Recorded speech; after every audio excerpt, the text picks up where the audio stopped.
हर खबर पर होगी आपकी पकड़। डाउनलोड कीजिए एबीपी लाइव ऐप। हम यूं ही नहीं कहते कि घंटी बजाओ, सरकार को जगाओ। कल रात 10 बजे आपने मध्य प्रदेश में जानवरों के खाने लायक अनाज को जनता को खिलाने वालों की घंटी बजाई थी। हमारी रिपोर्ट दिखाने के तुरंत बाद मुख्यमंत्री शिवराज सिंह चौहान ने एक्शन लेना शुरू किया, लेकिन आपकी बजाई घंटियों को प्रधानमंत्री दफ्तर तक ने सुना है। देख लीजिए।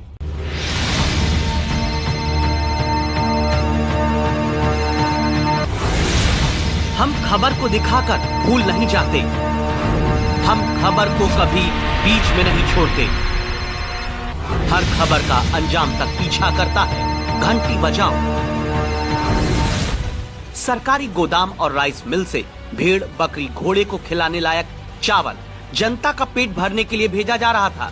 गरीबों के अन्न पर भ्रष्टाचारी मिलावट की घंटी आपने बुधवार रात 10 बजे संवाददाता ब्रजेश राजपूत की एक्सक्लूसिव रिपोर्ट देखकर बजाई।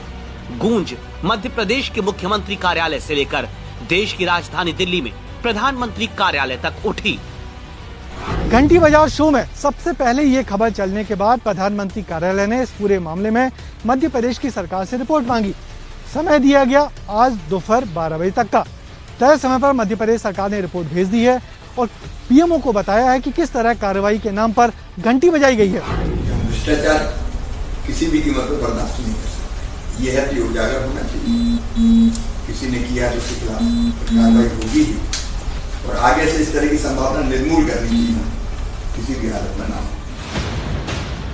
मध्य प्रदेश सरकार ने एबीपी न्यूज के घंटी बजाओ शो की खबर के तुरंत बाद बालाघाट और मंडला जिले की 18 भ्रष्टाचारी राइस मिल सील कर दी।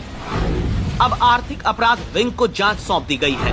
नागरिक आपूर्ति निगम के प्रबंधक, 2 क्वालिटी इंस्पेक्टर सस्पेंड कर दिए गए। बालाघाट में सभी आरोपी राइस मिल संचालकों पर एफआईआर दर्ज हो रही है। कांग्रेस अब एबीपी न्यूज को जनता का मुद्दा उठाने के लिए शुक्रिया कह रही है। बीजेपी सरकार के मंत्री कार्रवाई तेज करने का भरोसा दे रहे हैं। मैं पहले तो बधाई देता हूं एबीपी न्यूज को, जिसने इतनी जोर से घंटी बजाई कि वो घड़ियाल के रूप में तब्दील हो गई और उसके स्वर केंद्र की सरकार तक भी पहुंचे। इससे ज्यादा शर्मनाक बात और कोई नहीं हो सकती कि जो ह्यूमन के लिए भी नहीं था अनाज, जो जानवरों को खिलाने लायक था, उसे शिवराज सरकार ने मध्य प्रदेश के आदिवासी भाइयों को परोसा। घंटी बजाई गई तो सस्पेंशन से लेकर जांच के एक्शन तक की बात सामने आने लगी।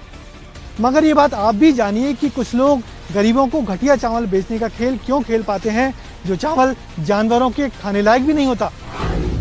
इसका कारण है 65 साल पुराना नियम, जिसका फायदा उठाकर आज भी कुछ राइस मिल वाले सरकारी अधिकारियों से साठ-गांठ करके गरीबों को राशन के नाम पर कूड़ा खिलाने में जुटे हैं।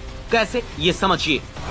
सरकार किसानों से धान खरीदती है, सरकार फिर वो धान राइस मिल को चावल निकालने के लिए देती है। 1955 में तय हुए सरकारी मापदंड के मुताबिक 25% तक चावल में टूट यानी खंडा चावल और 14% तक मिट्टी, लाल, काले चावल मिले होने की छूट रहती है। यानी 65 साल पुराने मापदंड के कारण घटिया क्वालिटी का चावल देने की छूट अब तक चली आ रही है, जबकि अब आधुनिक मशीनों से राइस मिल अच्छी क्वालिटी का चावल निकाल सकती हैं। भ्रष्टाचार का एक तरीका और है। कुछ गरीब लोग इस मुफ्त मिले अनाज को पैसे पाने की खातिर वापस मिल मालिकों को दोबारा बेच देते हैं। मिल मालिक इस प्रक्रिया से मिले अनाज को रिसाइकिल कर वापस सरकार को बेचकर पीडीएस की दुकानों तक पहुंचा देते हैं। रिसाइकिल की इस प्रक्रिया में अनाज हो जाता है बर्बाद। इस प्रक्रिया के दौरान मिल मालिक कमा लेते हैं मोटा पैसा और गरीबों को मिलता है सस्ता और घटिया अनाज। इसलिए इस पूरी प्रक्रिया की आप घंटी बजाते रहिए।